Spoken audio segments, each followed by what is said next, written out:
Hello everyone, welcome to ज्ञान IQ। आप सभी का बहुत स्वागत है ज्ञान IQ पर। और आज हम KVS PRT EVS के सीरीज़ में नेक्स्ट सीरीज़ अपनी करेंगे। ये पार्ट 14 है आई थिंक। तो पार्ट 14 को हम देखेंगे और इसमें आज हमारा जो टॉपिक रहेगा वो रहेगा हमारा ह्यूमन डेवलपमेंट इंडिकेटर्स। ये ह्यूमन मानव विकास संकेतक इसको बोलते हैं, ह्यूमन डेवलपमेंट इंडिकेटर्स। तो इसके अंदर जो भी चीज़ें कवर होंगी वो मैं आपको आज की इस वीडियो में करा दूंगी, ठीक है।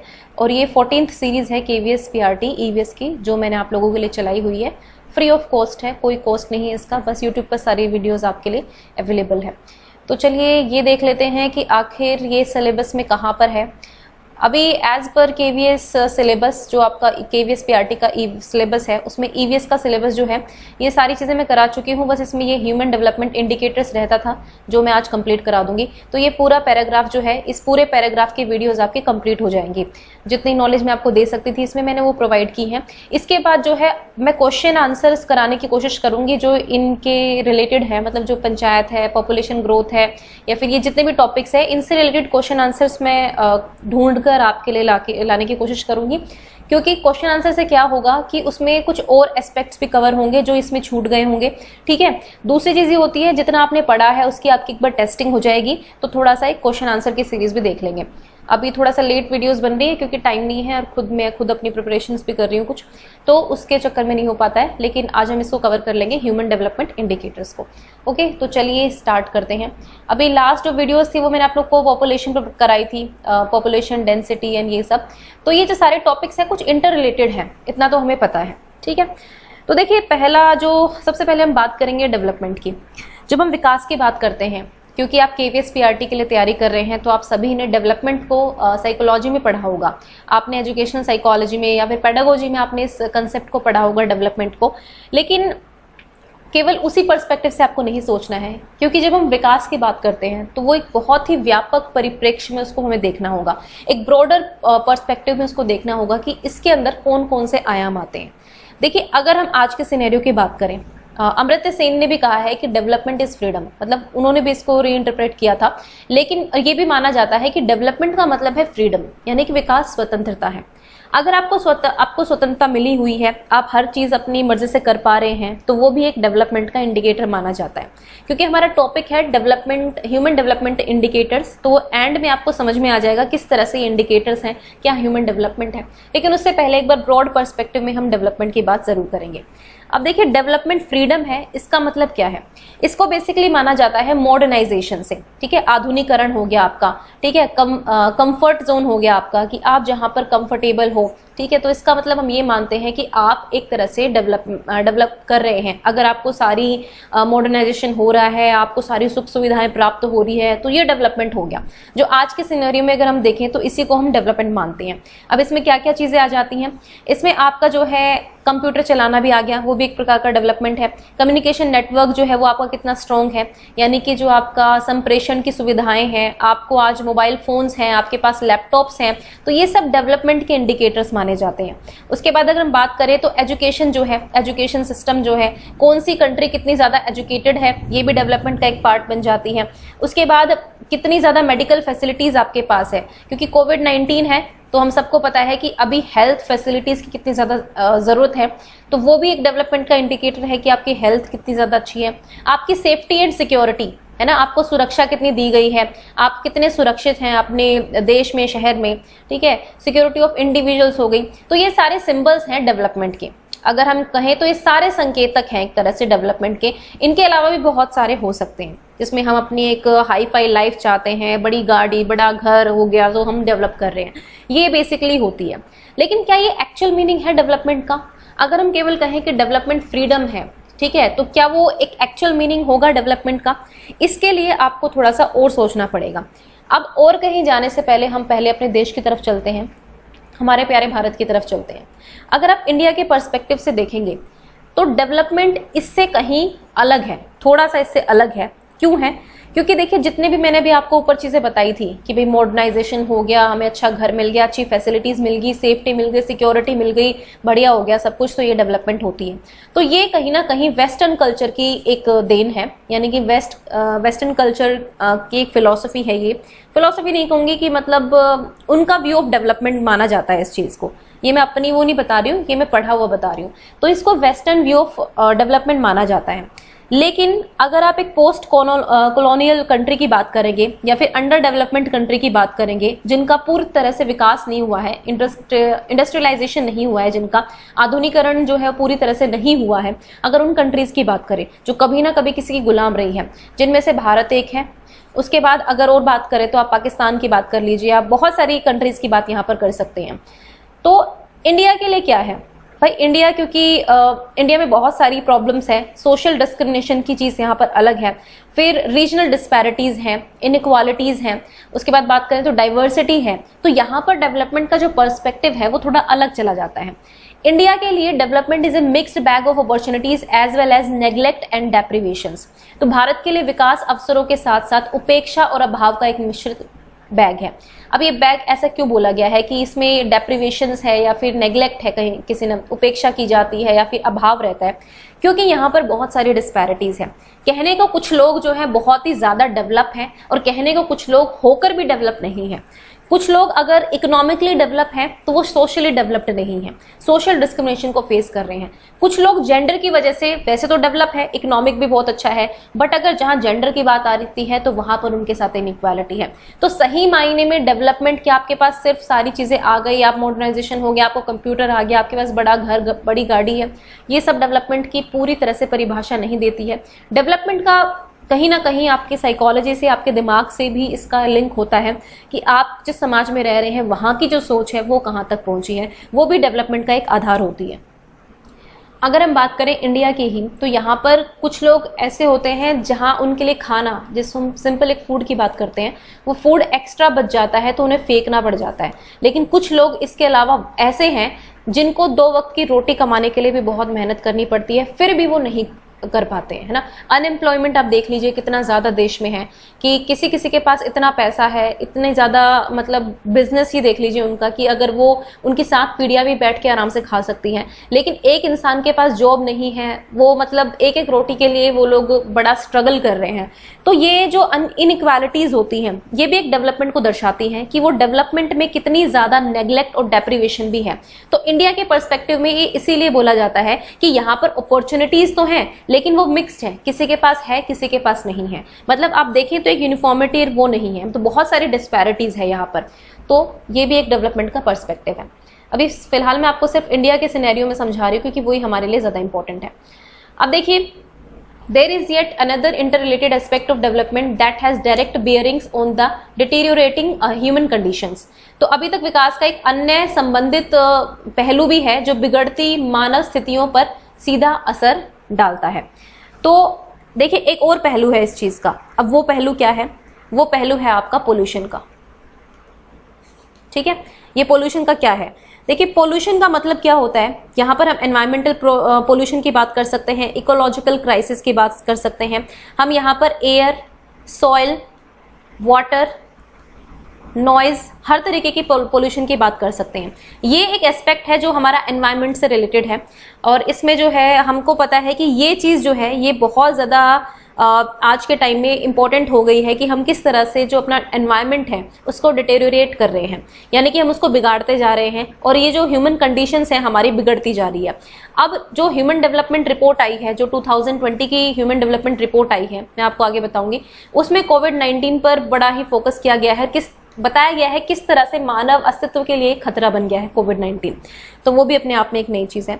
तो देखिए, ये जितने भी थ्रेट्स हैं, चाहे पोल्यूशन के हो गए, चाहे सोशल डिस्क्रिमिनेशन हो गया, इनइक्वालिटी हो गया, जेंडर हो गया, ये सारे जो थ्रेट्स हैं ये कहीं ना कहीं हमारी जो समाज है उसकी एग्जिस्टेंस के लिए खतरा बनते जा रहे हैं। अब इनसे किस तरह से निपटा जाएगा, इसी पर फोकस होता है हमारा human development.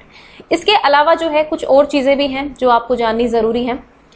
The poor are being subjected to 3 interrelated process of decline capabilities। अब जब हम क्षमताओं की बात करते हैं तो जो गरीब हैं उनको 3 तरह की प्रक्रियाओं के अधीन हम देख सकते हैं। जो गिरती हुई क्षमताओं की 3 परस्पर प्रक्रियाएं हैं कि किस तरह से वो क्षमताएं जो हैं गिरती जा रही हैं या गिरा दी जा रही हैं because of lot of reasons. ये गवर्नमेंट के इश्यूज भी हो सकते हैं, करप्शन हो सकता है, बहुत सारी चीजें हो सकती हैं।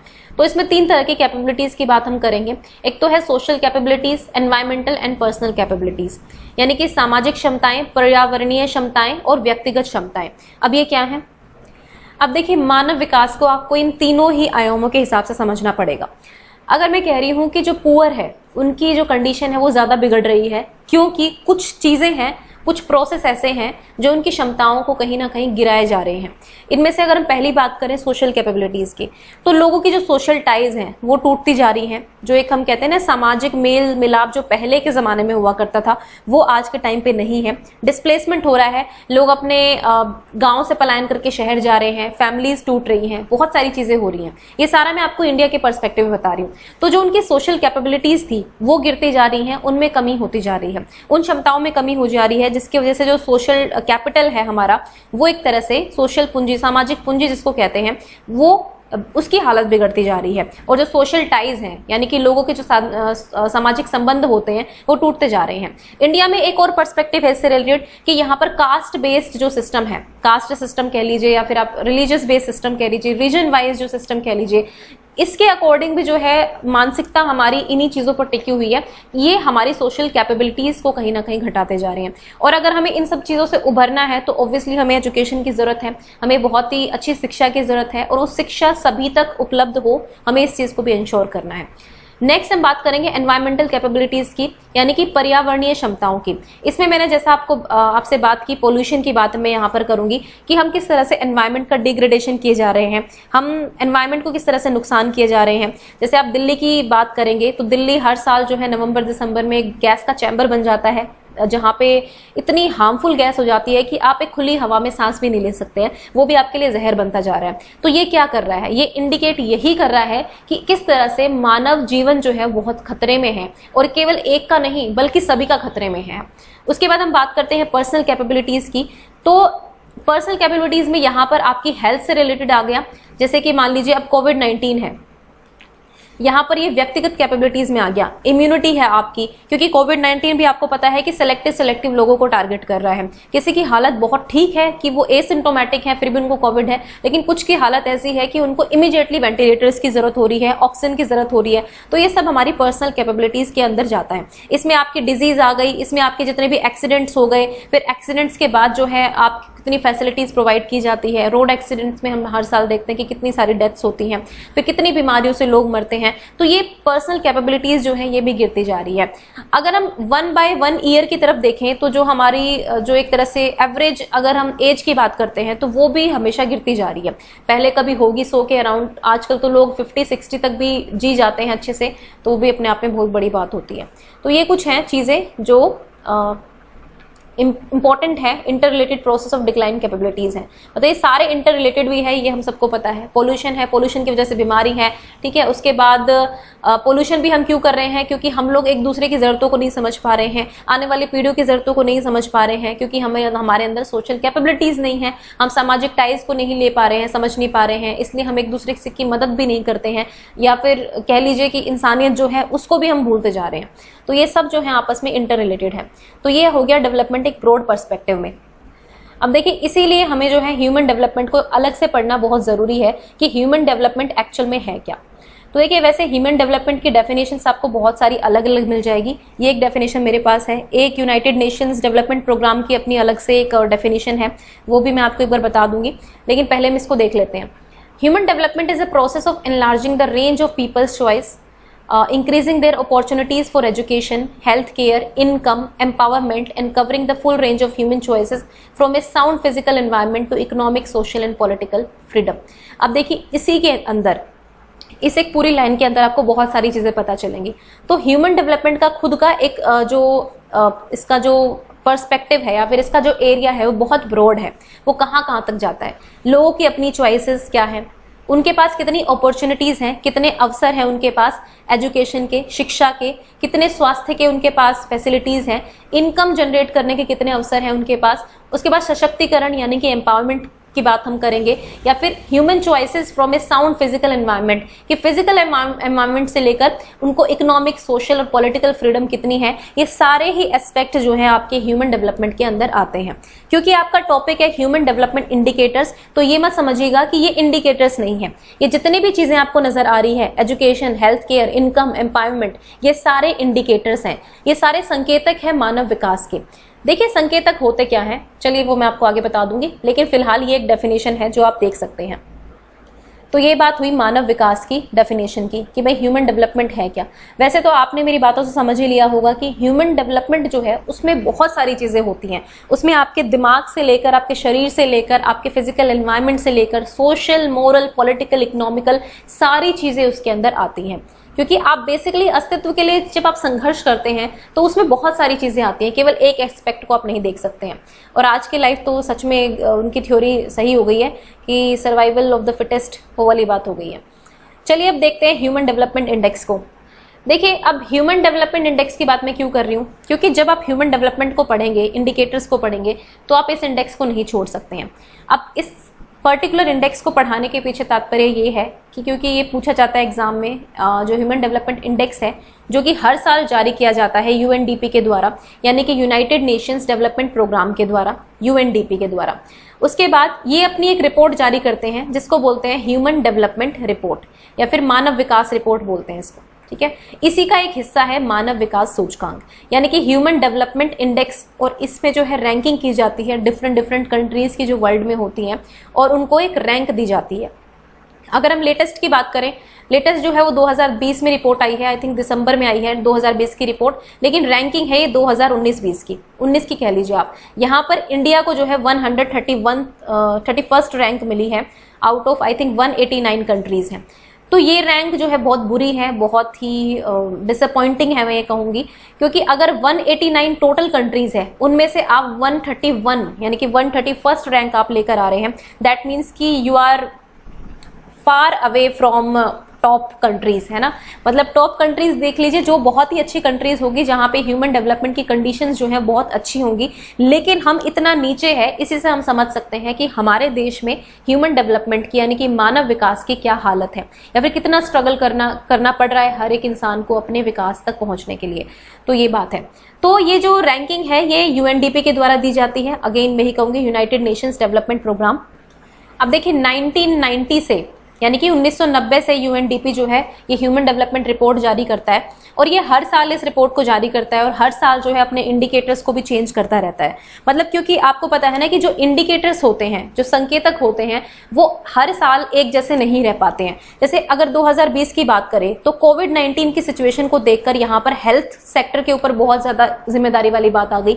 हेल्थ सेक्टर और एजुकेशन सेक्टर, आप कितने एजुकेटेड हैं, आप अपनी एजुकेशन का कितना यूज कर रहे हैं सोशल डिस्टेंसिंग में, इसमें उसमें, वो सारी चीजें भी इसके अंदर इंक्लूड हुई हैं।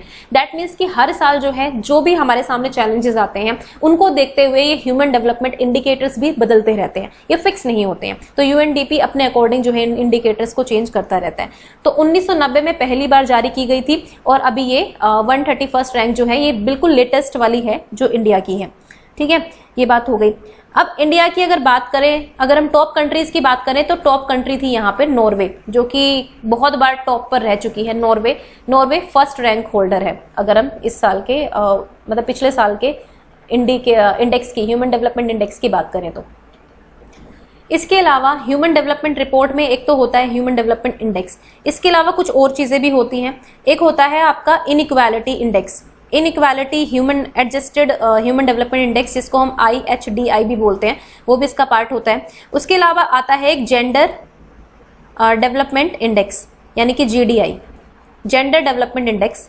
उसके बाद थर्ड आता है इसमें जेंडर इनइक्वालिटी इंडेक्स, जिसको हम GII बोलते हैं, यानी कि जेंडर इनइक्वालिटी इंडेक्स। और एक और होता है इसके अंदर मल्टी डायमेंशनल पॉवर्टी इंडेक्स, ठीक है, बहुआयामी गरीबी सूचकांक जिसको हम कह सकते हैं। इनइक्वालिटी का मतलब होता है आपका असमानता, कह सकते हैं असमानता इंडेक्स होता है एक। उसके बाद लिंग विकास सूचकांक होता है, जेंडर डेवलपमेंट इंडेक्स। उसके बाद लिंग I फॉर इनइक्वालिटी इंडेक्स यानी कि लिंग असमानता इंडेक्स, और उसके बाद होता है बहुआयामी पॉवर्टी इंडेक्स, ठीक है। ये 4 इंडेक्सेस और इंडेक्स जारी होते हैं ये ह्यूमन डेवलपमेंट रिपोर्ट के अंदर, इनकी भी बात होती है इंक्लूडिंग ह्यूमन डेवलपमेंट इंडेक्स, ठीक है। तो ये 4 अलग से हैं और एक ह्यूमन डेवलपमेंट इंडेक्स है। ये सारे इस ह्यूमन डेवलपमेंट रिपोर्ट के अंदर आते हैं और ये यूएनडीपी द्वारा पब्लिश की जाती है। तो 2-4 क्वेश्चन आपको यहीं से पता चल जाएंगे। इसमें आपको ह्यूमन डेवलपमेंट इंडेक्स याद रखना है, ये बाकी इंडेक्सेस जो मैंने आपको बताए हैं ये भी याद रखने हैं। साथ ही साथ आपको ये याद रखना है कि यूएनडीपी जो है उसने वो ये रिपोर्ट जारी करता है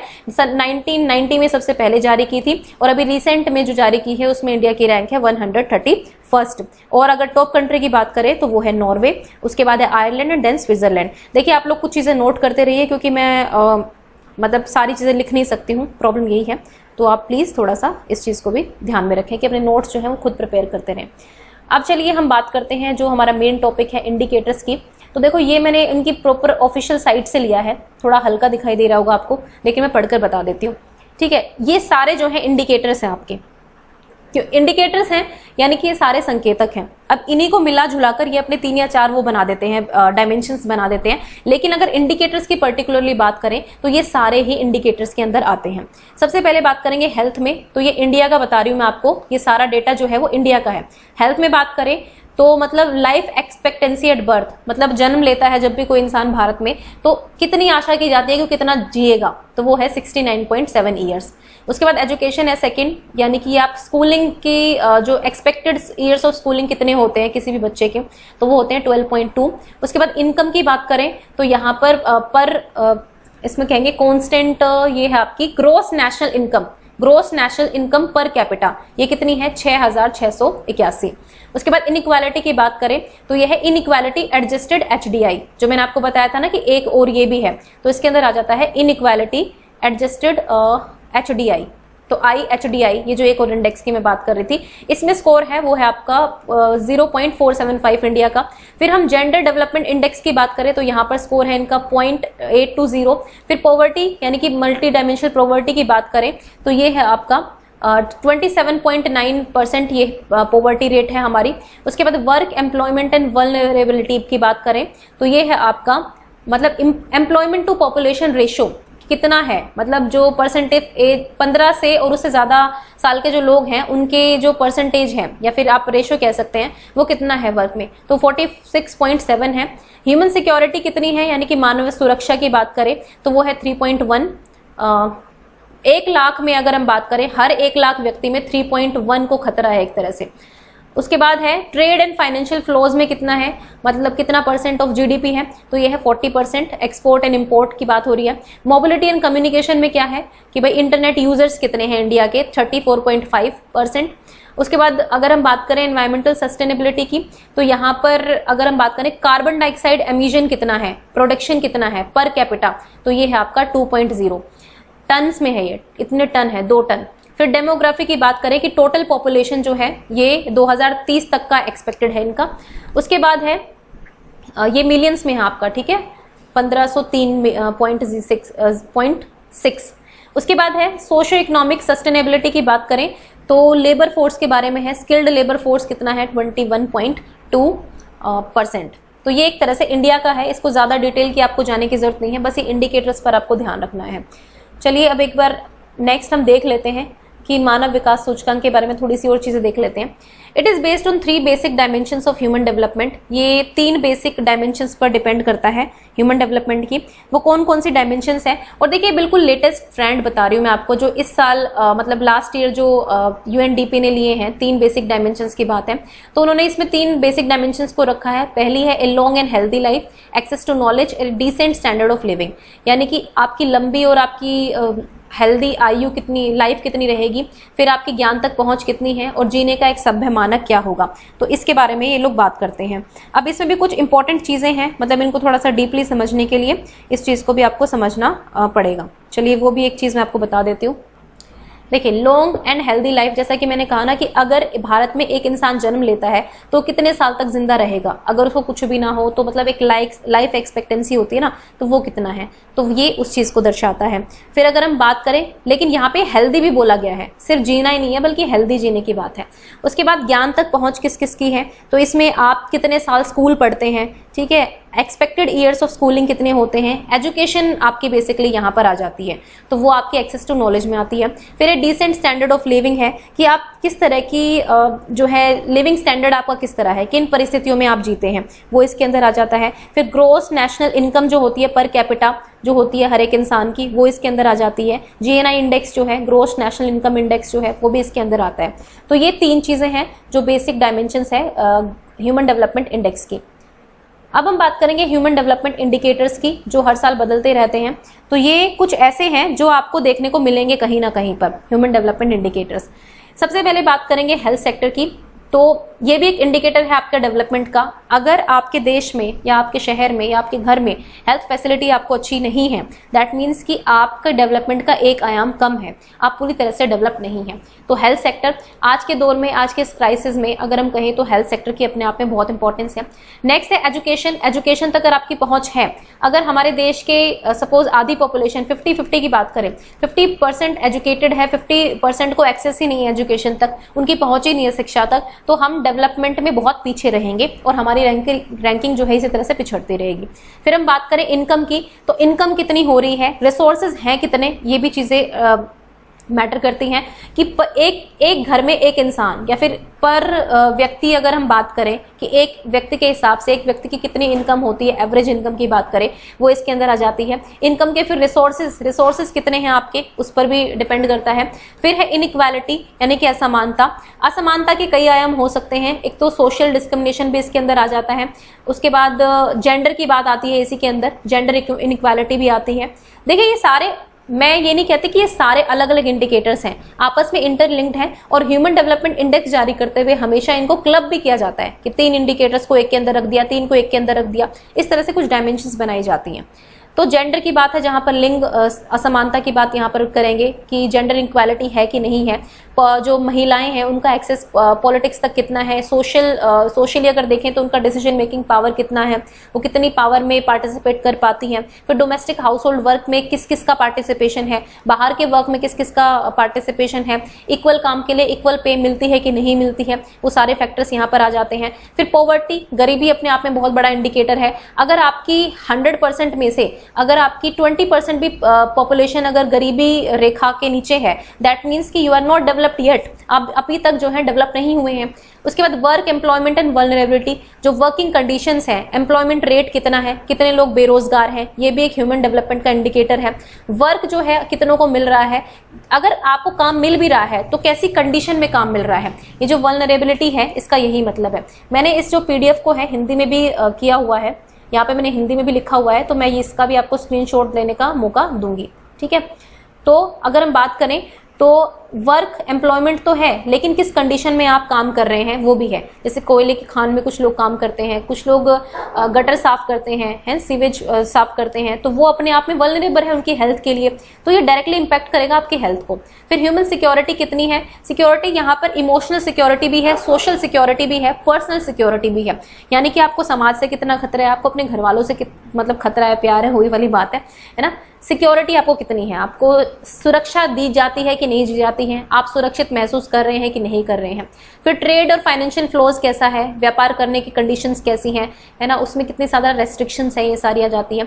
मोबिलिटी एंड कम्युनिकेशन में आपको इंटरनेट तक कितना एक्सेस है, आपके पास फोन है कि नहीं है, आप संचार किस तरीके से करते हैं, ये सारी चीज़ें हैं। फिर एनवायरमेंटल सस्टेनेबिलिटी में आपका पोल्यूशन का पार्ट आ जाता है, पोल्यूशन की बात हो गई या फिर बहुत सारे फैक्टर्स की बात होगी, डिफॉरेस्टेशन हो गया, स्वच्छ पानी आपको मिल रहा है कि नहीं मिल रहा है, वाटर पॉल्यूटेड है, किसी किसी को साफ पानी भी नहीं मिल रहा है पीने को, और कुछ लोग पानी वेस्ट भी करते हैं, तो वो सारा एनवायरमेंटल सस्टेनेबिलिटी के अंदर आ गया। पोल्यूशन की बात आ गई, ठीक है, आपको स्वच्छ हवा में सांस लेने का भी पूरा अधिकार है। अगर आप नहीं ले पा रहे हैं, आप गंदी वायु में सांस ले रहे हैं, that means you are not developed yet.